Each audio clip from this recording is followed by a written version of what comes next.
Good morning সবাইকে। কেমন আছেন সবাই? আশা করছি অনেক অনেক ভালো আছেন। আজকে বুধবার, আমাদের আজকের ব্লগটা মাকসুদ সাহেবের সামনে থেকে শুরু করছি।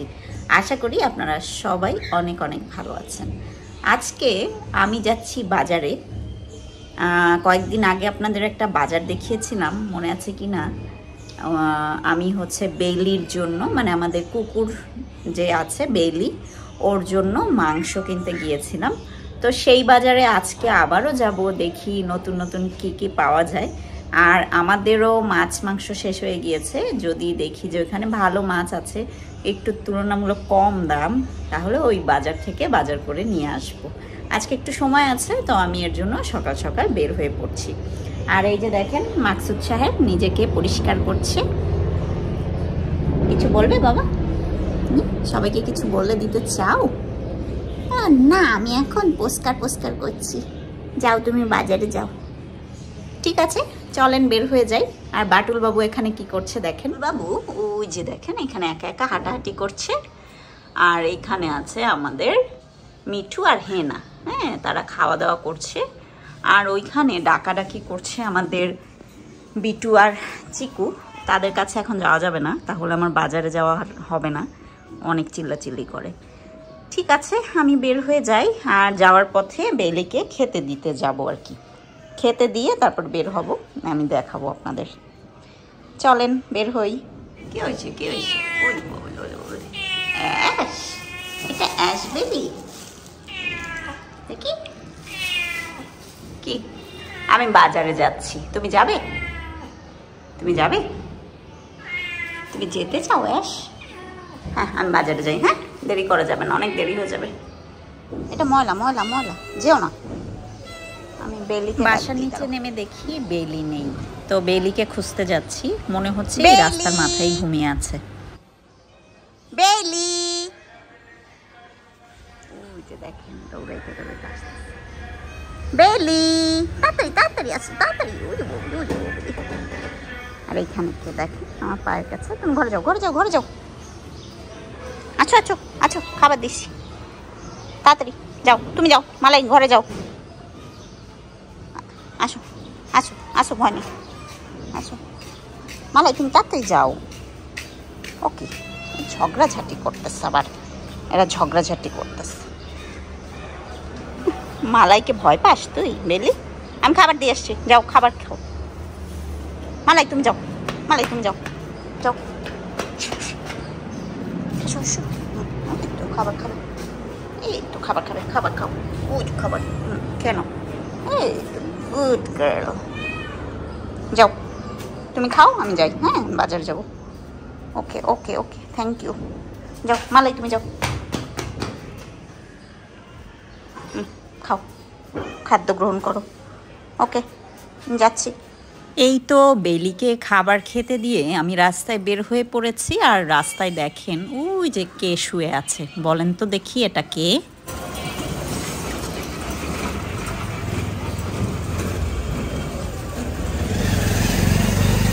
কি করো, কি করো এখানে? কি করো? আসো, কিছু খাবা? আসো আসো এদিকে, আমি কিছু খাওয়াচ্ছি।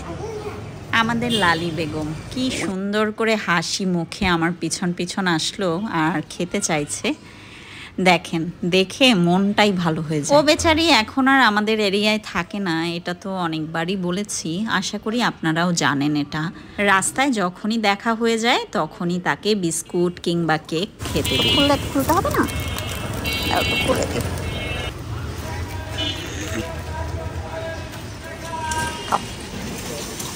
ক্ষুধা আছে পেটে, অনেক ক্ষুধা আসছে পেটে। ঠিক আছে, আমি যাই। ঠিক আছে, যাই। আর এই তো লালিকে খেতে দিয়ে হাঁটতে হাঁটতে বাজারটায় পৌঁছে গেলাম। বাসা থেকে 7-8 মিনিটের রাস্তা, হেঁটেই চলে এসেছি। যাওয়ার সময় যদি বাজার কম থাকে তাহলে তো হেঁটেই ফেরত যাব। আর যদি বেশি বাজার নিয়েই ফেলি তাহলে একটা রিক্সা নিতে হবে। লাস্টবারে এই বাজারেই এসেছিলাম। এটা হচ্ছে মিরপুরে বালুর মাঠ বাজার বলে, মিরপুর 2 নম্বরে অবস্থিত। এখানে মোটামুটি কম দামেই শাকসবজি, মাছ এবং মাংস পাওয়া যায়। আর লাস্টবারে তো এসে আপনাদেরকে দেখিয়েছিলাম এখান থেকে বিড়াল কুকুরের জন্য আলাদা আলাদাভাবে খুবই ফ্রেশ মাংস নিতে পারবেন। তবে সকাল সকাল যদি না যান তাহলে শেষ হয়ে যায়, যেমন আজকে হয়েছিল। দুই পাশে অনেক অনেক মাছ ছিল, আমি যেগুলো আপনাদেরকে টুকটাক দেখিয়ে দিলাম।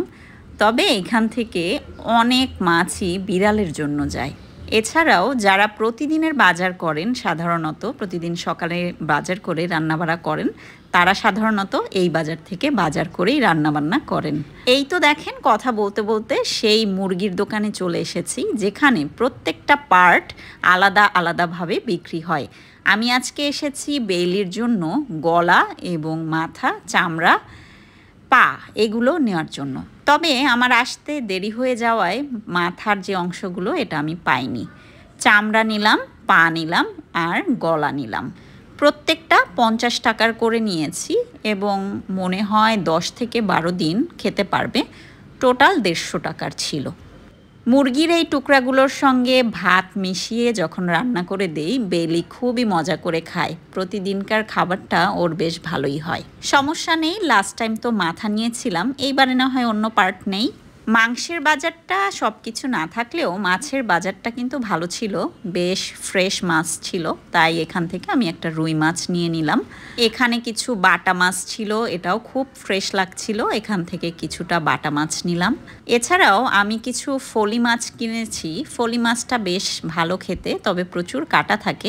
এখানে আমি একটা অদ্ভুত মাছ দেখতে পেলাম, যেটা মনে হলো খৈলসা এবং কইয়ের সংকর। দেখতে সুন্দর, কিন্তু কোনোদিন খাইনি দেখে আস্থা হচ্ছিল না। এরপরে একটুখানি চাপিলা মাছ নিলাম। তারপরে শাক সবজি নিয়ে পুরা রিক্সা ভর্তি করে বাসার দিকে রওনা দিলাম। দুঃখের বিষয় হলো 2 হাত ভর্তি বাজার, ওইদিকে রিক্সা পাচ্ছি না। হাতের অবস্থা দেখার মতো, রক্ত পুরো জমাট হয়ে গিয়েছিল। ব্যাপার না, কিছুক্ষণের মধ্যে ঠিক হয়ে যাবে। বাজার নিয়ে বাসায় উঠে পড়েছি। অনেক রকমের শাক নিয়ে এসেছি, কলমি, তারপরে পুঁই শাক, পাট শাক, এছাড়াও গাজর, শসা, ঢেঁড়স, করল্লা, কুমড়া, মরিচ, লেবু আর অনেক কিছু, সেই সাথে মাছ, মাংস। এখন প্রচুর কাজ, প্যাকেট থেকে সব বের করে কেটে ধুয়ে সুন্দর করে প্যাকিং করব।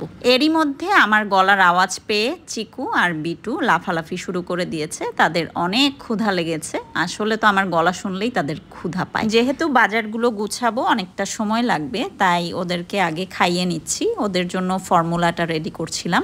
ওদের হ্যান্ড ফিডিং ফর্মুলাটা আমার বানানো। এখন ফর্মুলার মধ্যে অল্প একটু গরম পানি দিয়ে মিক্স করে তারপরে একটু ঠান্ডা করব, তারপরে ওদেরকে খাওয়াবো। কয়েকদিন আগে 3 ঘন্টা পরে পরে খাওয়াতাম, এখন টাইমটা 4 ঘন্টা পর পর করছি, যেহেতু বিটুর একটু হজমের সমস্যা হচ্ছিল। যদিও এখন বাচ্চাটা খুবই সুস্থ আছে এবং সমস্ত অসুবিধা চলে গিয়েছে, তারপরেও আমি পুরোটা হজম হওয়া পর্যন্ত ওয়েট করে তারপরে খাওয়াচ্ছি। সেই সাথে গরম পানির বোতল সুন্দর করে কাপড় দিয়ে র্যাপ করে রেখে তার পাশে ওদেরকে রাখছি। ওরা বেশ আরাম পাচ্ছে। বাচ্চাগুলো সুস্থ থাকলে খুবই ভালো লাগে, অসুস্থ হলেই অনেক টেনশন কাজ করে, এগুলো ভালো লাগে না সত্যি কথা। একেবারেই ছোট্ট একটু বাবু তো। এই মুহূর্তে দেখলাম চুলগুলো খুবই এলোমেলো। খুব রিসেন্ট আমি একটা বায়োটিন ওষুধ খাচ্ছি, যেই কারণে আমার প্রচুর নতুন চুল গজাচ্ছে এবং এলোমেলো হয়ে থাকছে। সামনে দিয়ে অঞ্জু ঘোষের মতো চুল বের হয়ে থাকছে, যেটা আসলে খুবই ফানি লাগে দেখতে। যাক, এই তো আমি এখন ফর্মুলাটা সিরিঞ্জে ভরে নিলাম। 2টাকে এখান থেকে হাফ হাফ খাওয়াবো, তবে বড়টাকে একটু বেশি খাওয়াবো আর ছোটটাকে অল্প খাওয়াবো। আমি বারবার দেখে নিচ্ছিলাম কোনো গ্যাস আছে কিনা। এই তো রেডি, এখন 2 জনকে নিয়ে আসছি।